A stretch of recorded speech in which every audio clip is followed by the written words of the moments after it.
kita dapat berkumpul kembali dalam ruangan masjid yang mulia ini dengan satu tujuan dan niat yang sama, yaitu menambah ilmu pengetahuan agama lewat pengajian kuliah ba'dal maghrib yang selanjutnya semoga Allah Subhanahu wa Ta'ala memberikan taufik dan hidayahnya kembali kepada kita agar kita dapat mengamalkan apa yang kita kaji pada malam ini. Amin.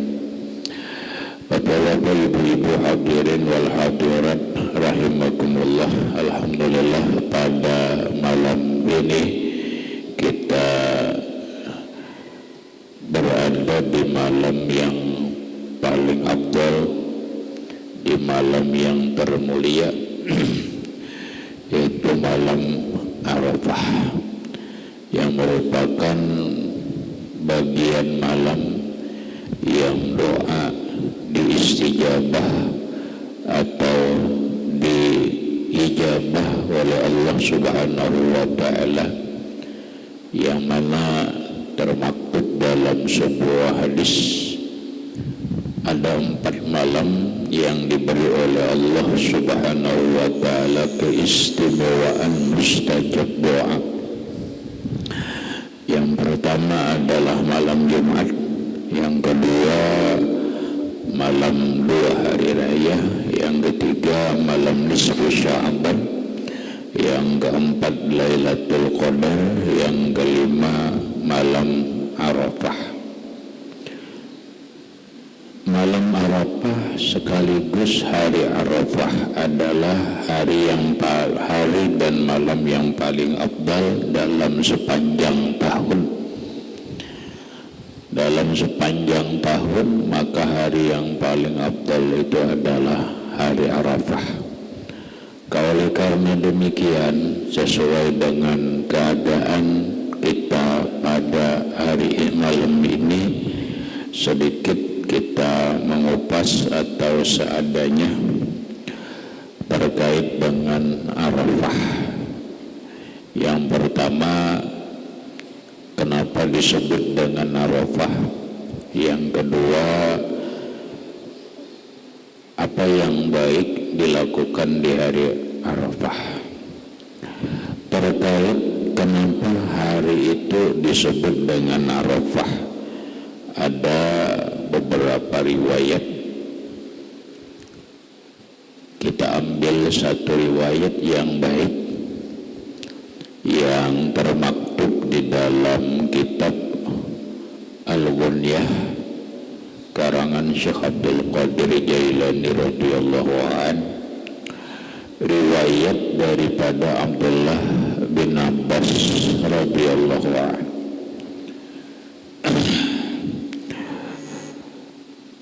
Innama summiyat tarwiyah wa Arafah, hanya saja dinamakan dengan hari Tarwiyah dan hari Arafah. 8 Zulhijjah disebut Tarwiyah, 9 Zulhijjah disebut Arafah, 10 Zulhijjah adalah Idul Adha. Hanya saja dinamakan hari 8 Zulhijjah itu dengan Tarwiyah, dan 9 Zulhijjah itu dinamakan dengan Arafah. Li'anna Ibrahim alaihi salam ra'a lailatat tarwiyata fi manamihi annahu yu'maru bizibhi ibnihi. Karena bahwasanya Nabiullah Ibrahim alaihi salatu wassalam pada malam 8 Zulhijjah inilah beliau bermimpi diperintah menyembelih anaknya yang bernama Ismail. Falamma asbaha, ketika pagi 8 Zulhijjah, yawmahu ajma. Beliau berpikir, a'minallahi hadzal huluma aminasyaitan. Apakah mimpi ini dari Allah atau dari syaitan? Pasumihal yawma min fikrati tarwiyah. Maka dinamakanlah hari yang Nabi Ibrahim memikirkan mimpi itu, disebutlah tarwiyah. Kronologisnya begini. Kita mengetahui Nabi Ibrahim ini Nabi yang sangat banyak disebut dalam Al-Quran. Dalam catatan sejarah, Nabi Ibrahim itu disebut di dalam Al-Quran kurang lebih sebanyak 69 kali.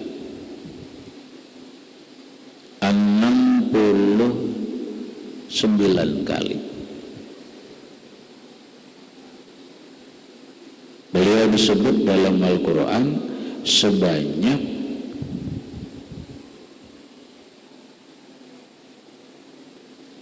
69 kali.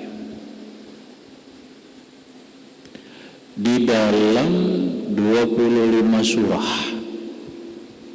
Kan surah Al-Quran itu 114 surah. Dari 114 surah Al-Quran ada 69 surah Nabi Ibrahim disebut dalam surah itu. Bahkan terkhusus di dalam Al-Quran itu ada surah yang bernama surah Ibrahim. Dan Allah menyebutkan Ibrahim itu merupakan seorang nabi yang banyak menjadi panutan dalam banyak hal. Dalam banyak hal. Nah, dalam catatan sejarah, para ahli sejarah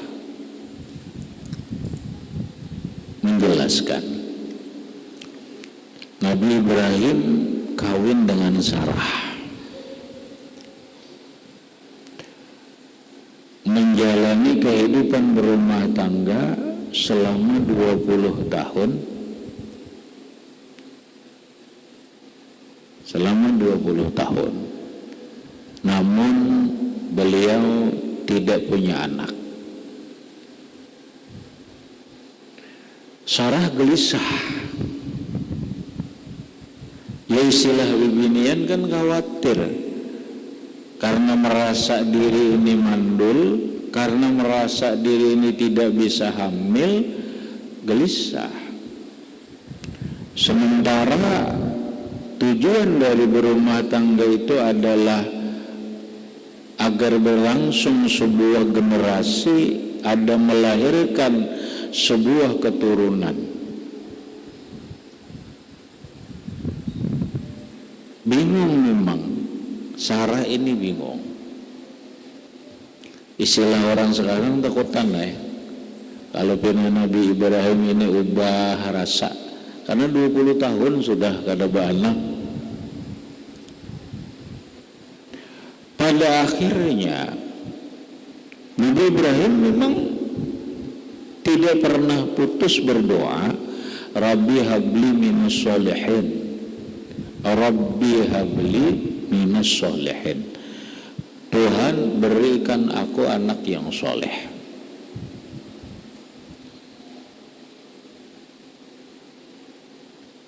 Puluh tahun berumah tangga dengan Sarah, sementara umur Nabi Ibrahim sudah 86 tahun.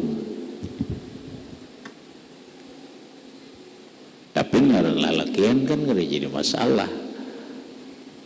Nah sedangkan sedangkan Sarah sudah doa juga. Pada akhirnya Sarah mengambil inisiatif mengawinkan Nabi Ibrahim dengan seorang perempuan yang selama ini membantu Nabi Ibrahim dan Sarah di rumah, yang bernama Hajar. Maka kawinlah Nabi Ibrahim dengan Hajar.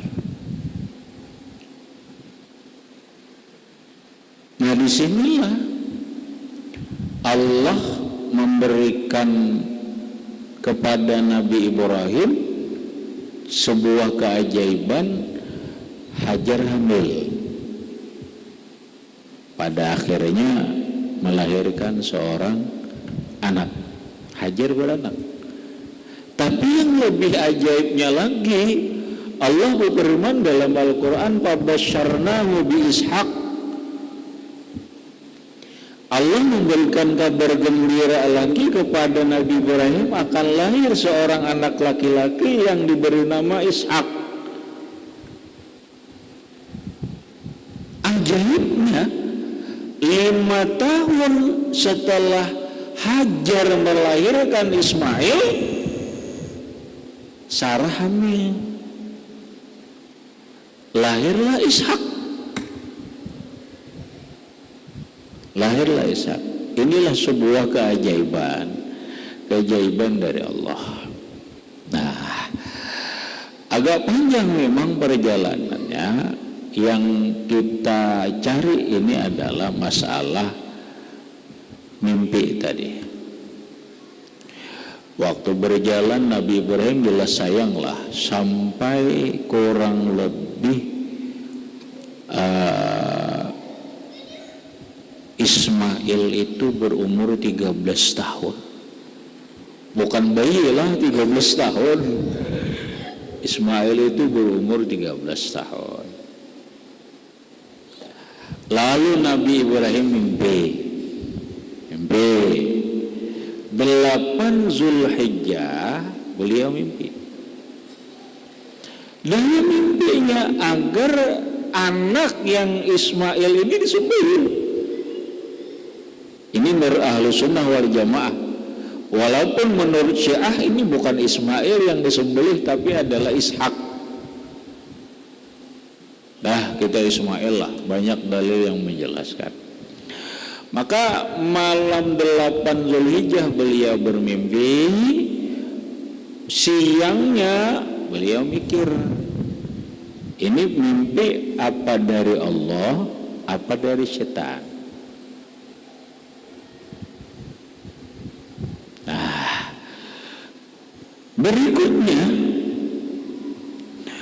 summa ra'a lailata arafata zalika saniyan. Malam 9 Zulhijjah bermimpi lagi.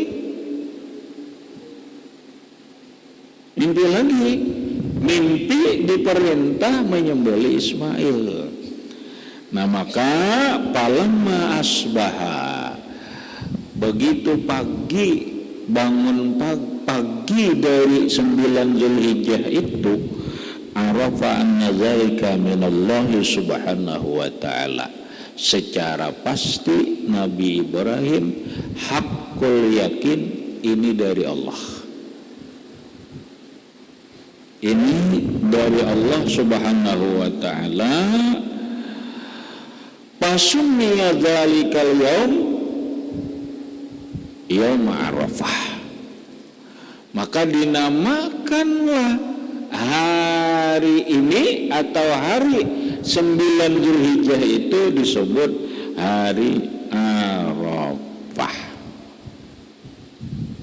Udah, ini dari Allah. Tapi Nabi Ibrahim tidak serta-merta. Oh kan gagambangan nih. Ini menyembelih anak nih. Anak yang selama ini didambakan 20 tahun, didambakan lahirnya. Dan sayang-sayangnya Masa hari ini mimpi benar, hari itu juga disembelih? Adalah. Pada akhirnya malam 10 Zulhijjah mimpi lagi. 10 Zulhijjah mimpi lagi. Wah, ini harus cepat nih. Karena gitu nih, karena mimpinya 3 kali berturut-turut. Mimpi harus cepat nih. Nah, ini yang berat ini permasalahannya adalah Nabi Ibrahim sudah mantap, tapi ini kalau disampaikan kepada Ismail, emang Ismail siap menerima disembelih? Kita aja mikir jangan-jangan anak amok ini, aku diamok ini nih. Karena dia mikir. Tapi seorang Nabi dan Rasul punya keyakinan yang mantap, panggil anak Ismail. Lalu Nabi Ibrahim dengan segala kebijaksanaannya menyampaikan. Dalam Al-Quran disebutkan, qala ya bunayya inni ara bil manami anni azbahuka panzul matara. Nah, Abah malam bermimpi 3 malam berturut-turut bermimpi diperintahkan menyembelih engkau. Panzur matara. Coba nak renungkan dulu, pikirkan dulu, ini bagaimana pendapatmu?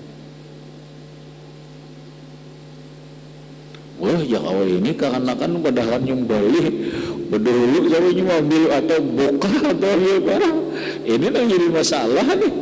Nabi Ibrahim dengan bijak menyampaikan, pikirkan dulu nak, panzur ma zatara.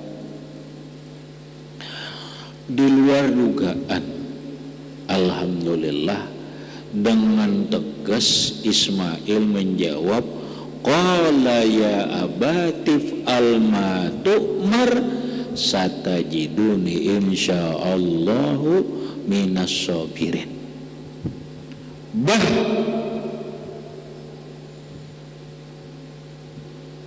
lakukan apa yang diperintahkan Allah. Ulun insyaallah sabar aja, tegar aja ulun menghadapi. Masya Allah. Nah, pada akhirnya 10 Zulhijjah di Jabal Kurban dibawa persiapannya. Nang pagi itu pandir kayak itu sudah siap kita persiapan, udah naik ke Jabal Kurban. Sempat aja diikat Ismail itu diikat, memang udah sembelih. Dan Ismail itu berkata kepada abahnya, Ibu Ibrahim, Mbah, tolong parangnya diasah tajam-tajam, biar lebih mudah nyembelihnya. Ya Allah, kayak ini anak begitu tegarnya Nabi sembelih gini nih. Allah, akhirnya apa? Allah melihat ketulusan cintanya Nabi Ibrahim kepada Allah. Allah melihat keikhlasannya Nabi Ibrahim dan melihat ketulusan dan keikhlasan Nabiullah Ismail alaihissalam. Akhirnya karena dosa disembelih,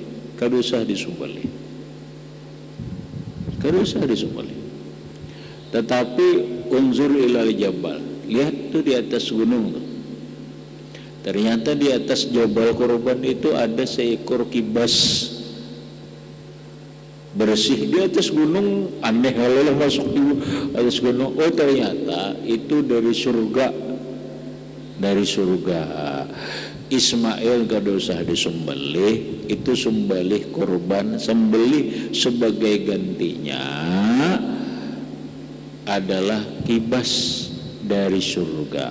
Nabi Ibrahim terkejut melihat kibas ada di atas gunung, berkata, Allahu Akbar, Allahu Akbar, Allahu Akbar. Tangkap kibasnya, sembelih. Maka inilah yang menjadi perintah Allah. Amal yang paling afdal di hari raya Idul Adha itu adalah ihraqud dammi, kata Rasulullah, mengalirkan darah ke bumi dengan darah kurban. Hadirin rahimakumullah, ini satu, kenapa dinamai Arafah. Yang kedua, sebagian ulama mengatakan kenapa disebut dengan Arafah.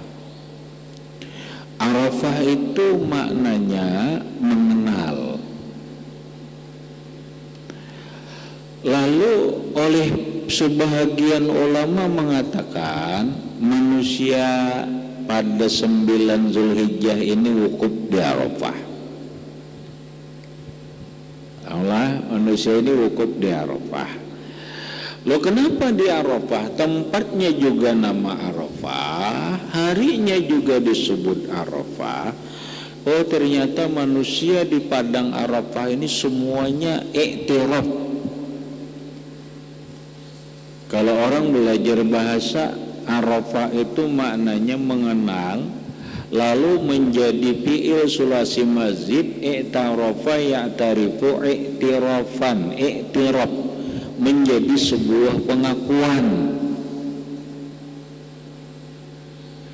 Maka hampir semua manusia yang besok umat Islam, saudara-saudara kita akan melaksanakan wukuf di Arafah, rata-rata beratan iktirafu bizunub, mengakui berdosa.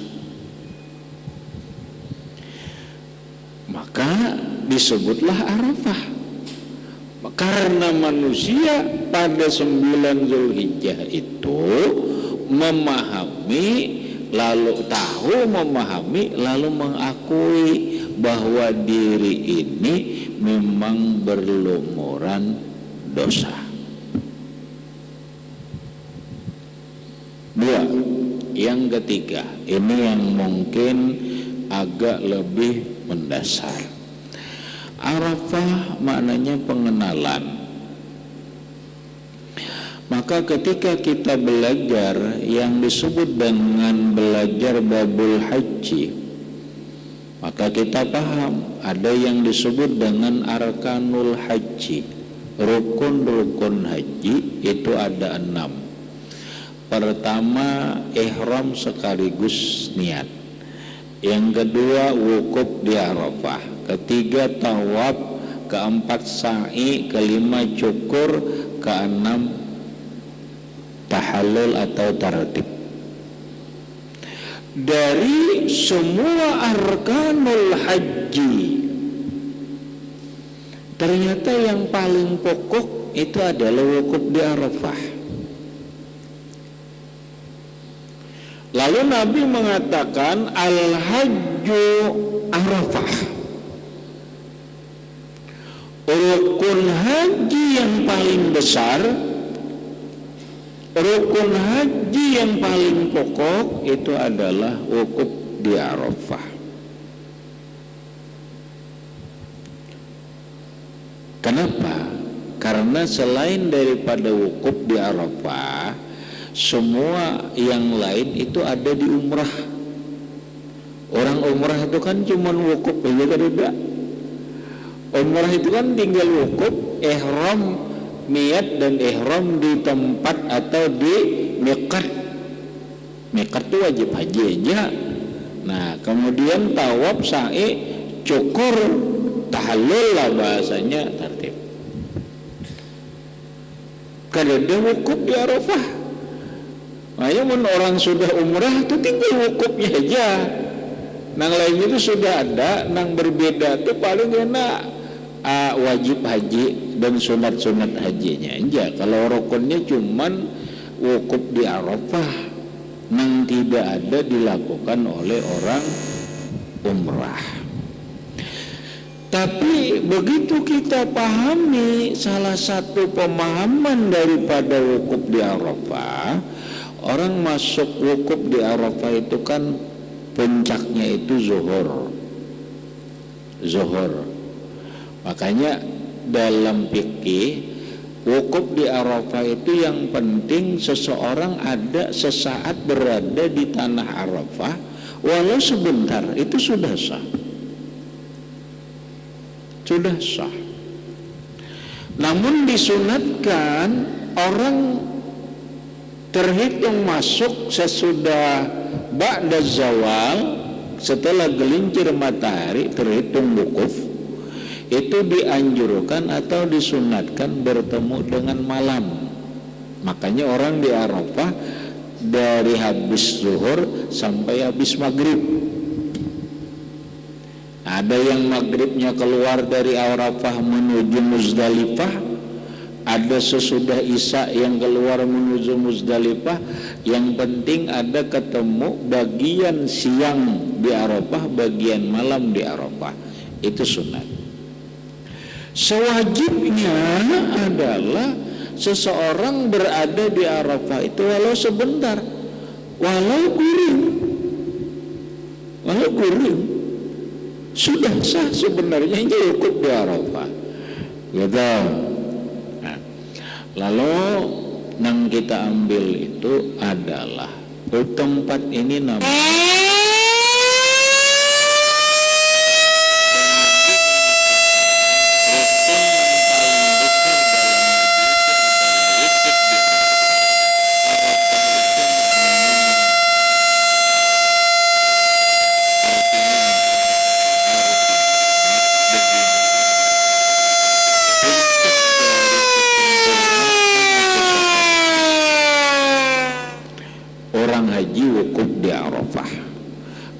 kita sebenarnya pemahamannya adalah puncak daripada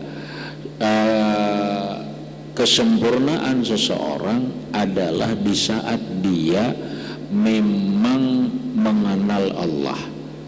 Setelah mengenal Allah dia wukuf. Arti wukuf itu bertahan. Kita harus mengenal Allah. Setelah kenal Allah lalu wukuf, bertahanlah selamanya di hadrat Allah. Kalau orang haji hanya diisyaratkan bertahanlah di dalam Arafah ini, kalau bisa dari habis zuhur sampai maghrib kalau bisa, bila tidak satu mat barang. Kalau bahasa ringannya, kita ini harus selalu ada di dalam hadrat Allah. Apa yang dimaksud dalam hadrat Allah?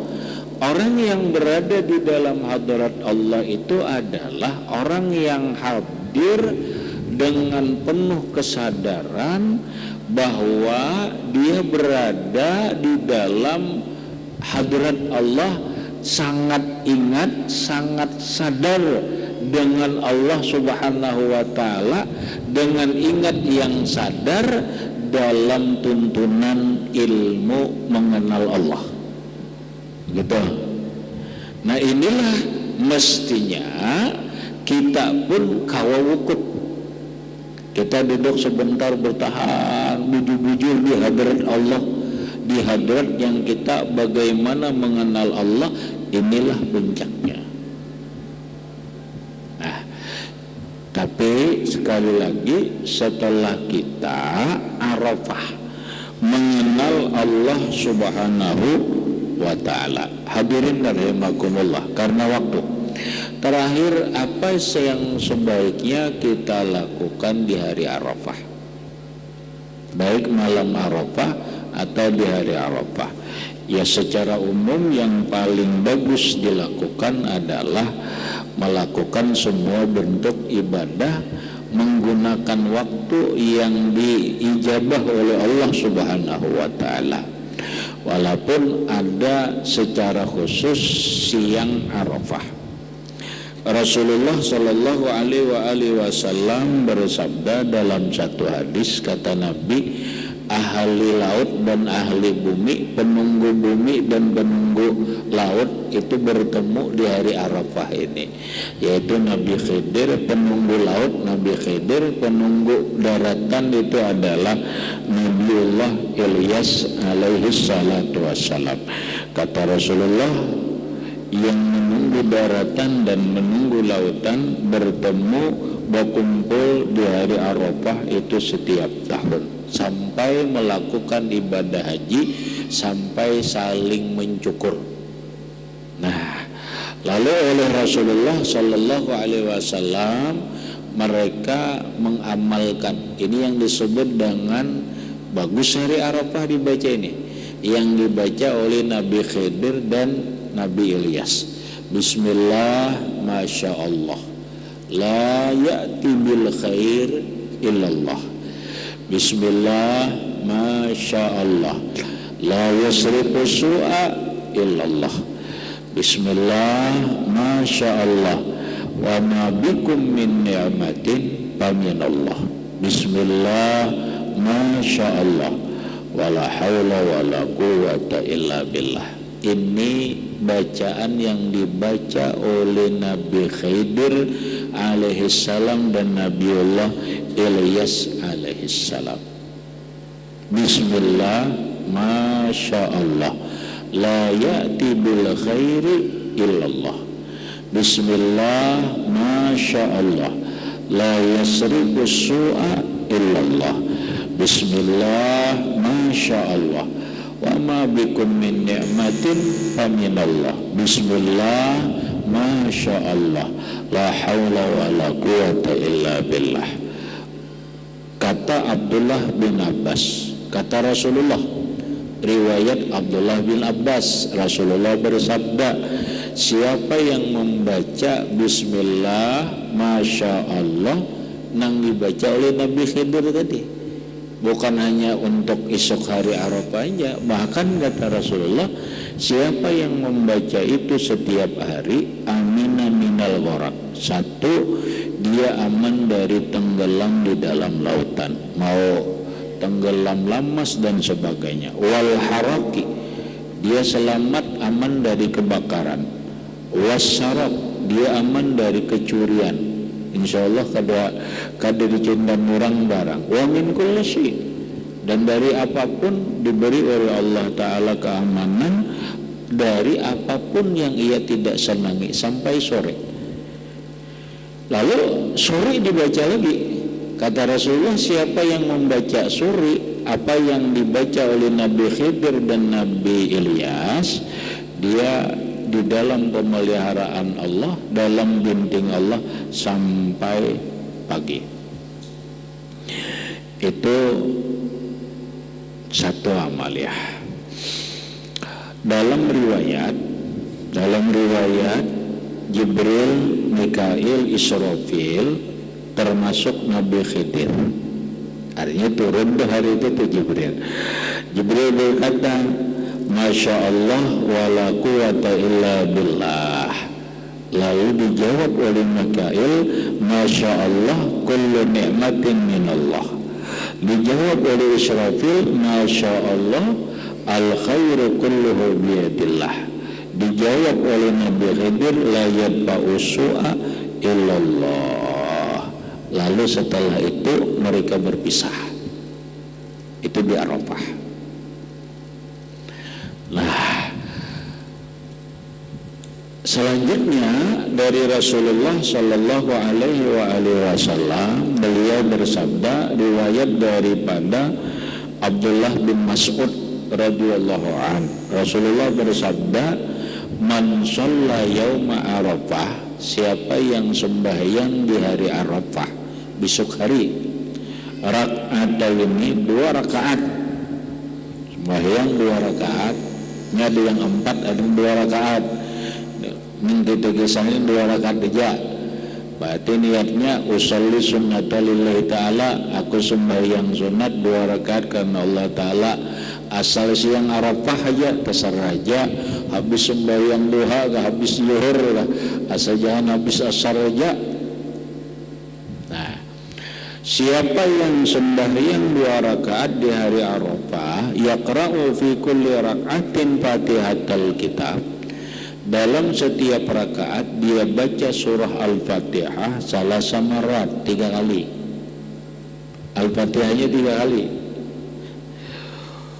Fi kulli maratin yabda'u bi bismillahirrahmanirrahim summa yaqra'u qul ya ayyuhal kafirun. Setelah Al-Fatihah 3 kali dibacanya Al-Kafirun 3 kali. Al-Kafirun 3 kali. Wa qul huwallahu ahad marratan wahidah. Kemudian Al-Ikhlas 1 kali. Tapi diawali dengan bismillah. Orang yang mengerjakan sembahyang ini hanya satu yang paling istimewa, dan ini pokoknya Allah berkata. Bila kita nggawi ini hanya sebuah kesimpulan saking hebatnya. Allah berkata, Ishhadu, kata Allah, wahai para malaikatku, saksikan oleh kalian, saksikanlah oleh kalian, anni qad ghafartu lahu dzunubahu, sesungguhnya aku ampuni semua dosanya. Beres sudah. Malaikat Allah menjadi saksi bahwa Allah mengampuni dosa orang yang melaksanakan 2 rakaat nang tadi. Usolli sunnata rak'ataini lillahi ta'ala. Aku sembahyang sunat 2 rakaat karena Allah Ta'ala. Rakaat pertama dan rakaat kedua dibaca Al-Fatihah 3 kali, Qul ya ayyuhal kafirun sesurahan Al-Kafirun 3 kali, Al-Ikhlas sekali. Nah, jadi paling-paling 5 menit lah tuntong lah, atau 10 menit dilawasakan tuntong. Itu terkhusus untuk hari Arafah. Hadirin rahimakumullah, karena waktu itu dulu yang dapat ulun sampaikan. Mudah-mudahan bermanfaat bagi ulun dan sambian baratan, dan mudah-mudahan dan berkat kita berkumpul ini Allah Subhanahu wa taala mengumpulkan kita dalam surga, dan berkat Rasulullah sallallahu alaihi wasallam wa alihi wasallam awliya wa syuhada wa sallallahu al-fatihah. A'udzu billahi minasyaitonir rajim. Bismillahirrahmanirrahim. Alhamdulillahi rabbil alamin arrahmanir rahim. Iyyaka na'budu wa iyyaka nasta'in. Ihdinas siratal mustaqim. Siratal ladzina an'amta 'alaihim ghairil maghdubi 'alaihim waladdallin. Bismillahirrahmanirrahim. Alhamdulillahi rabbil alamin. Allahumma shalli ala sayyidina Muhammad wa ala ali sayyidina Muhammad. Allahumma anfa'na bima 'allamtana wa 'allimna ma yanfa'una wa zidna 'ilma. Alhamdulillah ala kulli hal. Wa na'udzu billahi min ahli an-nar. Allahumma inna nas'aluka al-'afwa wal 'afiyah wal mu'afata ad-daimah fid din wad dunya wal akhirah. Sallallahu ala sayyidina Muhammadin wa alihi wasallam. Alhamdulillahi rabbil alamin. Assalamu alaikum warahmatullahi wabarakatuh.